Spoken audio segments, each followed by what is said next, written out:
Hello students, welcome to our first year class of integral calculus. हम लोग जो है रेक्टिफिकेशन के ऊपर जो है एग्जांपल्स देख रहे थे कि किस तरीके से सॉल्व करने हैं। तो आपने हो सकता करे हों कुछ एग्जांपल सॉल्व अपने आप से भी। तो एक एग्जांपल और एक अच्छे 2-3 एग्जांपल लेके मैं आपके सामने हूँ। तो अपन देखते हैं किस तरीके से एग्जांपल सॉल्व करना। तो find the perimeter of the cardioid. तो ख़ास बात क्या है, जो मैं आपको एग्जाम्पल जो सॉल्व करवा रहा हूँ इसमें कई बातें खास हैं। खास बात यह है कि सबसे पहले तो आपको एकस्टम्ड में करवा रहा हूँ कि किस टाइप का जो इक्वेशन है और किस टाइप का उसका फिगर है, क्या उस कर्व का नाम है, ये आप भी साथ साथ नोट करते हुए चलें कि जो कर्व है उसकी शक्ल क्या है, उसका इक्वेशन क्या है, उसकी सीमाएं क्या है, ये सारी की सारी मैं आपको यहाँ बताते जा रहा हूँ। तो ये सॉल्व एग्जाम्पल कराने का मतलब ये है कि आपको फ़ोटो प्रिपेयर्ड मिल रही है इसकी, किस तरीके से अपने को आगे प्रोसीड करना है एंगल्स और उसकी लिमिट्स के साथ। तो इस एग्जाम्पल को भी ध्यान से देखें। इसमें एक कार्डियोइड बताया गया r बराबर a1 प्लस कॉस थीटा। तो पहले भी एक कार्डियोइड का क्वेश्चन आया है, तो ये कार्डियोइड की शक्ल होती है, ठीक है। तो cardioid also prove that the arc of the upper half of the cardioid is bisected by theta is equal to π/3। तो पेरीमीटर ऑफ द कार्डियोइड निकालना, यानी आपको कार्डियोइड का सारा ये वाली लेंथ निकालनी है।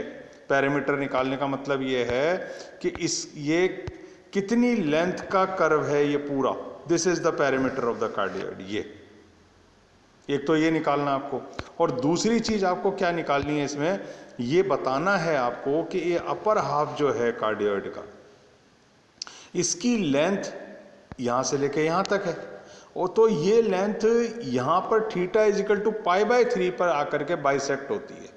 यानी कि अगर इसको मैं अलग से दिखाऊं तो ये वाला पोर्शन जो है ये बन रहा है कार्डियोइड का। तो ये थीटा इज इक्वल टू π/3 जहाँ एंगल आएगा वहाँ ये वाली लेंथ और ये वाली लेंथ बराबर होगी। किस एंगल पे? थीटा इज इक्वल टू किस पे? π/3 पे। ये बताना आपको। यानी यहाँ जो एंगल निकलेगा थीटा इज इक्वल टू π/3 वो एंगल होगा जिसपे ये लेंथ और ये लेंथ, ये दोनों लेंथ आपकी बराबर हो जाएगी। ये चीज़ आपको जो है इस एग्जाम्पल में बतानी है, ठीक है। तो हम आगे बढ़ें, किस तरीके से करना है देखें आप कि वक्र आरंभिक रेखा के पारिसम्मित है।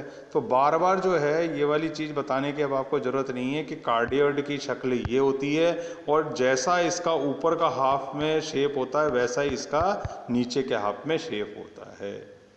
तो ऊपरी अर्ध भाग के लिए फिर देखें, ये भी मैं पहले किसी एग्जाम्पल में आपको बता चुका हूँ कि ये जो ऊपर का आधा भाग है ये, इसमें सीमा क्या क्या होती है देखें। तो यहाँ से theta is equal to 0 start होता है ये लाइन, और जब यहाँ आता है तो theta is equal to 90 degree हो जाता है इस वाई एक्सिस पे, और जब दोबारा यहाँ आकर के यूँ टेंजेंशियली टच करता हुआ निकलता है किस पॉइंट पे? इस वाले पॉइंट पे ओ पे, तब लिमिट हो जाती है थीटा की कितनी? पाई। तो 0 यहाँ, 90 यहाँ, और इस पे आता है जब कर तो लिमिट हो जाती है थीटा इज इक्वल टू पाई। बस हो गया काम।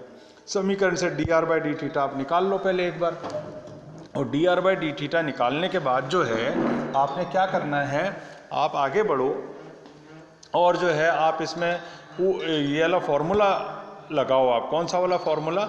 ये वाला फॉर्मूला। ये फॉर्मूले आपको अपने पास पहले से याद करके सारे रखने पड़ेंगे कि फॉर्मूला क्या है इसका। तो फॉर्मूला साहब ये है ध्रुवीय के लिए, ds/d is equal to under the root r² dr/d का होल स्क्वायर। ये फॉर्मूला है, ये फॉर्मूला आपको याद होना चाहिए, और ये फॉर्मूला हमने जो है यहाँ पर यूज करा। ये वाला पैरामीटर के लिए क्या है? dx/dt का होल स्क्वायर, dy/dt का होल स्क्वायर। ये दोनों फॉर्मूले अभी अपन यूज करेंगे, तो इसको याद कर लो, ठीक है। फिर अपन आगे चलें तो आगे अपने को ये मिलेगा क्या कि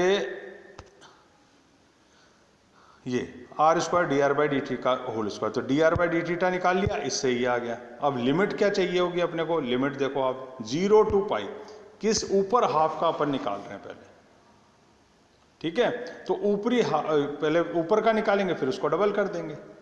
तो ये जो है ये सिंपली आप सॉल्व करते हो आओगे D R by D theta का whole R square plus D R by D theta का होल स्क्वायर। इस फॉर्मूले से आप यहाँ पहुँच जाओगे और ये स्टेप पे यहाँ पहुँच जाओगे, आंसर आ जाएगा 4a। तो ये मैं नहीं करूँगा किसी में भी, इसको आपको ही एक बार देखना पड़ेगा कि किस तरीके से आगे आपको समझ के इंटीग्रल करते हो आगे बढ़ना है। अब अभिष्ट परिमाप क्या आएगा, इसका पूरा और इसका पूरा। तो सिमेट्रिक है तो ऊपर का जितना आया नीचे का उतना आएगा। तो इसको अपन ने क्या कर दिया, आगे नीचे आकर के क्या कर दिया 2 टाइम्स 4a। तो टोटल कितना आ गया साहब 8a। अब आपको क्या करना है, आपको ये बताना है कि π/3 यानी इस एंगल पे ये वाला टुकड़ा और ये वाला टुकड़ा बराबर होते हैं। तो अब आप क्या करोगे, अब आप करोगे कि ऊपरी अर्ध भाग में a बराबर थीटा इज इक्वल टू 0 से थीटा इज इक्वल टू π/3 का नाप निकाल लो। तो A B is equal to क्या आ जाएगा साहब 4a साइन थीटा बाई 2। यानी पाई के स्थान पर आपको लिमिट क्या रखनी पड़ेगी, लिमिट आपको रखनी पड़ेगी कितनी π/3।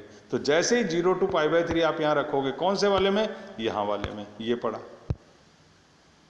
इस वाले में आप क्या रखोगे लिमिट π/3। तो जैसे ही π/3 लिखोगे तो ये 2 तो बाहर आ ही रहा है, 4a तो ये बन गया। और साइन थीटा बाई 2 पे लिमिट क्या रखोगे 0 टू π/3, तो लेंथ आ जाती है कितनी 2a। तो π/3 पे इसकी लेंथ आ रही है 2a, पूरी आ रही है 4a।